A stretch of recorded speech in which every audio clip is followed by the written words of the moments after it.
I think discipline is about being honest to yourself. Whatever you have decided, the particular chapter, the particular topic you need to cover on that day, you do it by today itself, by hook or by crook.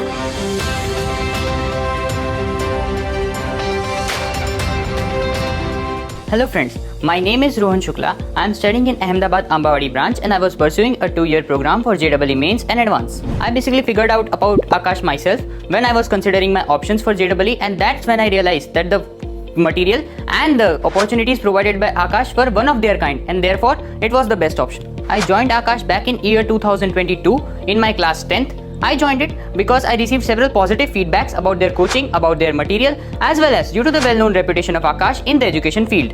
My preparation strategy basically included solving all the assignments as well as homeworks given by my faculties. And the crucial advice I received from those is that solving all the tests, considering the tests very serious, because those are your real reflection of how will you perform in time constraint as well as in real exam time. So solving tests is the major part of my strategy. I did go through a low phase while I was in the back end of my 12th and 11th. At that time, I was facing difficulty to manage my theory as well as my tests. That is when I sought advice from my faculties, and they advised me to focus on test rather than theory, because that is how you would learn to apply the theory rather than just memorizing them. Apart from clearing my doubts and my concepts, which they were excellent at, the plus point was that they were quite easily reachable.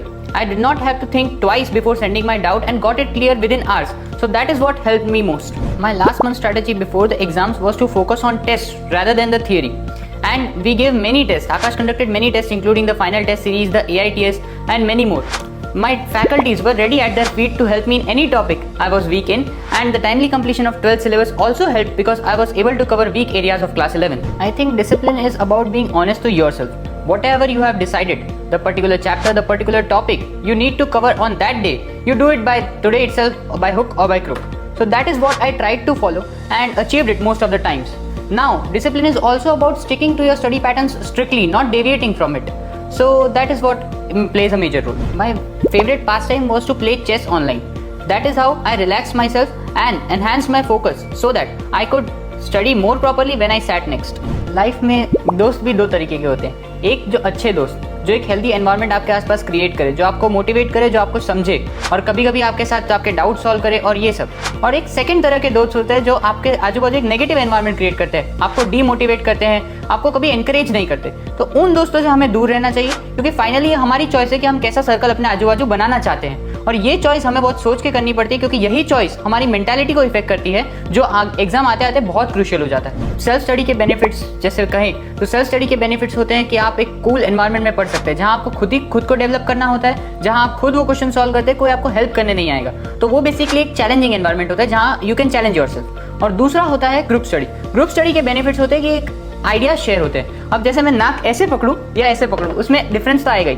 तो उसी तरह अगर कोई group में मुझे बताए कि इस क्वेश्चन में एक पाथ ऐसे भी जाने का और एक पाथ ऐसे भी जाने का है, तो मैं खुद वो थॉट्स डेवलप कर सकता हूँ कि हाँ, इस क्वेश्चन को इतने तरीके से सोचा जा सकता था. तो वो, और साथ ही एक फेमस कहावत है कि विद्या बांटने से बढ़ती है. तो ये सब लागू हो सकता है अगर आपका ग्रुप अच्छा हो और अगर आप उसको अपने बेनिफिट के लिए यूज करते हो. एक्चुअली मैंने कभी मेंस और एडवांस पर अलग लिया नहीं. मेरा फोकस ये था कि जो भी पढ़ाया जाए मैं उसको अच्छे से सीखूं, उसको अच्छे से अप्लाई करना सीखूं, उसके अच्छे से क्वेश्चंस लगाऊं. मेरा फोकस ये नहीं था कि मैं कौन से लेवल की एग्जाम की तैयारी कर रहा हूँ, कौन से लेवल के क्वेश्चंस की तैयारी कर रहा हूँ. मेरा फोकस ज्यादा ये था कि क्या मैं उन कॉन्सेप्ट्स को अच्छे से समझा और क्या मैंने उन कॉन्सेप्ट्स को अच्छे से अप्लाई करना सीखा है या नहीं. क्योंकि एक बार वो आ जाए तो उसके बाद आपके सामने कोई भी लेवल ऑफ डिफिकल्टी आ जाए, आप उसको अच्छे से क्लियर कर सकते हैं. मेरी स्लीपिंग हैबिट्स थी कि मैं हमेशा लेट नाइट पढ़ना ज़्यादा प्रेफर करता था. लेकिन मैं ये भी एडवाइस करना चाहूँगा कि आप एग्जाम से पहले अपनी स्लीपिंग हैबिट्स मत बदलिए. अगर आप लेट नाइट पढ़ते हैं तो लेट नाइट उतना ही पढ़िए, अपनी लिमिट्स को पुश मत करिए, खासकर एग्जाम से पहले. क्योंकि हाँ, नीड के हिसाब से मेरी स्लीप पैटर्न्स वेरी तो होती थी. अगर कोई डिफिकल्ट टॉपिक चल रहा है तो मैं कम स्लीप लूंगा, कोई अच्छा टॉपिक चल रहा है तो मैं 6-7 आवर्स की इजीली स्लीप लूंगा. लेकिन होता क्या है कि अब जैसे एक बार मैंने किया था, 3 दिन थे मेरे पास एग्जाम से पहले और मैं तीनों दिन लेट नाइट जागा और चौथे दिन मेरा पेपर इतना खराब गया था कि मैं बता नहीं सकता. तो मेरा टेक यही था उस सिचुएशन से कि कभी भी अपने आप को लिमिट्स तक पुश करना अच्छी बात है, लेकिन एग्जाम से पहले जब आप एक ऐसे माहौल में हो, जब आप खुद ही एक हैपजर्ड सिचुएशन में हो, जब आपको पता नहीं क्या करना है, उसमें आप और पुश करोगे तो उल्टा आप अपना स्ट्रेस बढ़ाओगे और कुछ नहीं करोगे. तो एग्जाम लिखने का एक और ये होता है कि अपनी मेंटालिटी आप पॉजिटिव रखिए. आप ये रखिए कि हाँ ठीक है, जो भी आएगा फेस करेंगे, कामली फेस करेंगे, पैनिक नहीं होना है उस सिचुएशन में. मेरा तो स्ट्रेस से टेक ये था कि आप स्ट्रेस पे ज़्यादा फोकस मत करिए. स्ट्रेस को आप इस तरह फोकस मत करिए कि आप उसको और कॉम्प्लिकेट कर दें. क्योंकि जनरली क्या होता है, जब कोई आदमी स्ट्रेस में होता है तो वो जनरली ये करता है कि वो और उसको पजल हो जाता है खुद ही, और वो सिचुएशन को और कॉम्प्लिकेट करता है। तो वो आप करना अवॉइड करें। अगर आपको कोई सोल्यूशन खुद नहीं मिल रहा है तो आप अपने टीचर्स से बात करिए, अपने फैमिली मेंबर्स से बात करिए, अपने फ्रेंड्स से बात करिए। और अगर फिर भी सोल्यूशन नहीं मिल रहा है तो मैं एडवाइस करूंगा कि कुछ देर उस स्ट्रेस से दूर हो जाइए, अपने आप को फ्रेशन अप कीजिए, जो भी आपकी हॉबीज है, जो भी आपकी एक्टिविटीज है वो करिए, और फिर उस पर आप रिटर्न करिए। क्योंकि जैसे मैंने पहले ही कहा कि ये सॉल्यूशन नहीं है कि आप एक हैपजन मैनर में, एक पजल्ड मैनर में कोई पेपर लिखे। आपको मेंटली स्ट्रेस फ्री होना बहुत जरूरी है किसी भी पेपर के लिए। हमें 11th में जैसे प्रोवाइड किया गया था achiever, success achiever and success magnet. वो दोनों बुक्स बहुत अच्छी थी क्योंकि वो एडवांस और मेंस के लिए अलग अलग लेवल ऑफ क्वेश्चंस हमें देती थी। हमें वो फेमिलियर कराती थी किस टाइप के क्वेश्चंस हमें मिलेंगे, क्योंकि 11th में हम नए थे, हमें पता नहीं था कि हम कैसे टाइप के क्वेश्चंस फेस करेंगे। और दूसरी है उनकी मॉड्यूल में कोई कंसेप्ट ऐसा नहीं है कि जो अनटच रह गया, और कोई टॉपिक ऐसा नहीं है जिसके क्वेश्चन ना बने हो। तो हर PYQ की वो लिस्ट जो स्टेप 2 और स्टेप 3 में दी गई है वो, और प्लस जो थियरी दी गई है, वो दोनों बहुत एक्चुअली एक बहुत अच्छा मटेरियल है आपको किसी भी एग्जाम के लिए प्रिपेयर करने के लिए। क्योंकि ऐसा नहीं कि सिर्फ आप JEE के प्रिपेयर करें तो आप सिर्फ स्टेप 2 सॉल्व करेंगे, ऐसा कुछ। वो आपको जनरली एक तैयार करता है कि आप उस कॉन्सेप्ट को कैसे अप्लाई करेंगे in future life also. Final test series ने एक्चुअली बहुत मेजर रोल प्ले किया। कोई भी आप एग्जाम देंगे तो ये नहीं होगा आप जो पढ़ के गए वही आएगा।